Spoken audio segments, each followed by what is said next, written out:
بسم اللہ الرحمن الرحیم۔ بچوں، ہمارا آج کا ٹاپک ہے آلات زر اعتبار۔ ہم نے جیسا کہ پہلے بھی پڑھا تھا، یہ لیکچر نمبر 10 ہے۔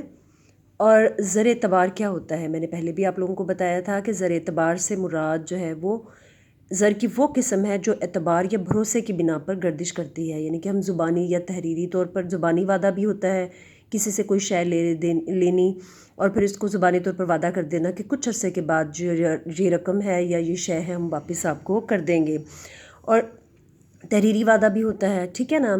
اب آلات زر جو اعتبار ہیں دو طرح کے ہیں، ایک ہے روایتی آلات پرانے طریقے یا جس کو ٹریڈیشنل جو انسٹرومنٹس کہا جاتا ہے، دوسرے ہیں جدید آلات نئے طریقے یا جن کو ماڈرن انسٹرومنٹس کہا جاتا ہے۔ سب سے پہلے تو آتے ہیں روایتی آلات، ٹھیک ہے۔ روایتی آلات میں سب سے پہلے آ جاتا ہے کتابی حساب، ٹھیک ہے۔ کتابی حساب میں کہ جو ہم لوگ جو ہے وہ فرض کریں کہ کوئی محلے کی شاپ ہے، وہاں پر لین دین کرتے ہیں، تو وہ شخص جو ہے شاپ کیپر جو ہے وہ اپنی ایک بک ہوتی ہے یا ایک کتاب ہوتی ہے جس میں ڈیلی کا حساب کتاب آپ کا لکھتا جاتا ہے، اور at the end of the month وہ آپ جو ہے اس کو پے کر دیتے ہو، ٹھیک ہے۔ اس کے بعد ہے پرومسری نوٹ یا پرومو نوٹ، کہ آپ کسی کو جو ہے وہ کوئی پرومسری نوٹ لکھ کے دے دیتے ہو اگر آپ نے اس سے کوئی خریداری کی ہے یا اس سے کوئی قرضہ لیا ہے کہ اتنے عرصے کے بعد آپ اس کی ادائیگی کر دو گے۔ تیسرا آ جاتا ہے ہنڈی۔ ہنڈی بل آف ایکسچینج جس کو بولا جاتا ہے، جس میں مال لینے والا جو ہے وہ مال جس کو دیا ہے اس نے، جو مال لینے والا ہے وہ اس کو جو ہے وہ ایک ہنڈی ایک کاغذ کا آپ کہہ لیں کہ ایک تحریر نامہ لکھ کر دیتا ہے، جس پر جو ہے وہ ڈیٹ وغیرہ جو ہے وہ لکھی ہوتی ہے، اس شخص کا نام، اس کا ایڈریس، اس کا آئی ڈی کارڈ نمبر لکھا ہوتا ہے، اور اس میں یہ کہا گیا ہوتا ہے کہ اتنے عرصے کے بعد جو ہے وہ اس شخص کو وہ رقم ادا کر دے گا۔ اب جو ہے وہ عرصہ 3 ماہ کا بھی ہوتا ہے، 6 ماہ کا بھی ہوتا ہے، 9 ماہ کا بھی ہوتا ہے۔ اس کی ڈیٹیل میں آپ لوگوں کو آگے سمجھاؤں گی، فی الحال میں آپ کو بتا رہی ہوں کہ کتنی اقسام ہیں۔ اب ہنڈی جو ہے اس کی بنیادی طور پر 4 اقسام ہے: درشنی ہنڈی، مدتی ہنڈی۔ درشنی ہنڈی یعنی کہ دیکھنے سے ریلیٹڈ ہے، پھر مدتی ہنڈی جو ٹائم پیریڈ سے ریلیٹڈ ہے، بدیشی یا غیر ملکی ہنڈی، دیشی یا ملکی ہنڈی۔ اور چوتھی چیز آ جاتی ہے روایتی آلات میں چیک۔ اب چیک کی بھی اقسام ہے، چیک میں پہلے حامل چیک آ جاتا ہے، اس کے بعد حکمی چیک ہے، نشان زدہ چیک ہے، سفری چیک ہے، پھر 5ویں نمبر پہ جو ہے وہ آلات زر اعتبار کی قسم آتی ہے بینک ڈرافٹ، اور 6 نمبر پہ آتا ہے کفالتیں۔ تو آج ہم لوگوں نے اس کے متعلق پڑھنا ہے کہ جو روایتی یا ٹریڈیشنل طریقے ہیں جو زر کے طور پر کام کرتے ہیں، جن کو ہم آلات زر اعتبار کہتے ہیں، وہ کون کون سے ہیں۔ جی بچوں، جیسے میں نے آپ کو تمام آلات زر اعتبار بتائے جو روایتی آلات ہیں، سب سے پہلے اس میں ہم بتائیں گے کتابی حساب کے متعلق۔ تو یہ اعتبار کی سب سے سادہ صورت ہے، لوگ عام طور پر محلے کے دکانداروں سے ضروری اشیاء خریدتے ہیں، مہینہ ختم ہونے پر ان کا حساب بے باک کر دیتے ہیں۔ دکاندار اس حساب کو اپنی کاپی پر درج کرتے رہتے ہیں، جسے کتابی حساب کا نام دیا جاتا ہے۔ یہ بڑا سمپل سا ہے اور عام گلی محلوں میں یہی طریقہ اپنایا جاتا ہے، ٹھیک ہے۔ دوسرا ہے پرومسری نوٹ یا پرومو نوٹ۔ یہ اعتبار کی دوسری صورت ہے، اس میں مقروض یعنی کہ قرض لینے والا ادھار دینے والے کو ایک تحریر لکھ کر دیتا ہے، جس شخص نے اس کو ادھار دیا اس نے اتنی مالیت کی اشیاء وصول کی ہیں جس کی ادائیگی مقررہ عرصے کے بعد کر دی جائے گی۔ اس تحریری رسیدی ٹکٹ بھی لگا دی جاتی ہے، ضرورت پڑنے پر قرض خواہ مقروض کے خلاف چارہ جوئی بھی کر سکتا ہے، یعنی کہ اس کی تھوڑی سی حیثیت جو ہے قانونی ہوتی ہے، ٹھیک ہے نا۔ تو جیسے اس کا طریقہ کار کیا ہوتا ہے پرومو نوٹ لکھنے کا، کہ اس کی تحریر کیا ہوتی ہے، پہلے تو شہر کا نام آتا ہے، پھر جو ہے وہ جو ڈیٹ ہے وہ لکھی جاتی ہے، پھر تحریر لکھی جاتی ہے کہ میں وعدہ کرتا ہوں کہ آج سے اتنے ماہ کے بعد یا اتنے عرصے کے بعد میں نے فلاں شخص سے اتنے ہزار روپے یا اتنی مالیت کی اشیاء وصول کی ہیں، ان کی ادائیگی کروں گا۔ نیچے جو مقروض ہوتا ہے اس کے دستخط، اس کا پتہ وغیرہ لکھا ہوتا ہے۔ جی بچوں ٹھیک ہے۔ اس کے بعد آتی ہے ہنڈی، جس کو بل آف ایکسچینج بھی بولا جاتا ہے۔ کاروبار میں یہ بہت زیادہ استعمال ہوتی ہے۔ عام طور پر کاروباری لوگ ایک دوسرے کے ساتھ لین دین کرتے وقت نقد ادائیگی نہیں کرتے، بلکہ مال فروخت کرنے والا خریدار کے نام ایک حکم نامہ لکھتا ہے، جس میں یہ مطالبہ ہوتا ہے کہ خاص مدت کے بعد وصول کردہ اشیاء کی مالیت کی رقم ہنڈی کے حامل کو ادا کی جائے گی۔ اس پر مال وصول کرنے والے کے دستخط ہوتے ہیں۔ اس ہنڈی کو کسی بھی بینک کے پاس لے جا کر اس پر بٹا لگوایا جاتا ہے۔ اب آپ کو بتاؤں کہ ہنڈی کو بٹا لگانا کیا ہوتا ہے۔ دیکھیں بیٹا، اگر فرض کریں آپ نے کسی شخص سے کوئی چیز خریدی ہے، وہ جس سے آپ نے وہ شے خریدی ہے، فروخت کرنے والا جو ہے، فرض کریں آپ نے اسے 10,000 روپے کی اشیاء خریدی ہیں۔ اب 10,000 روپے کی اشیاء کی جو مالیت ہے، جو اس کی واپسی ہے، وہ آپ نے کہا ہے کہ آپ 3 ماہ بعد یا 6 ماہ بعد یا 9 ماہ بعد جو ہے اس کو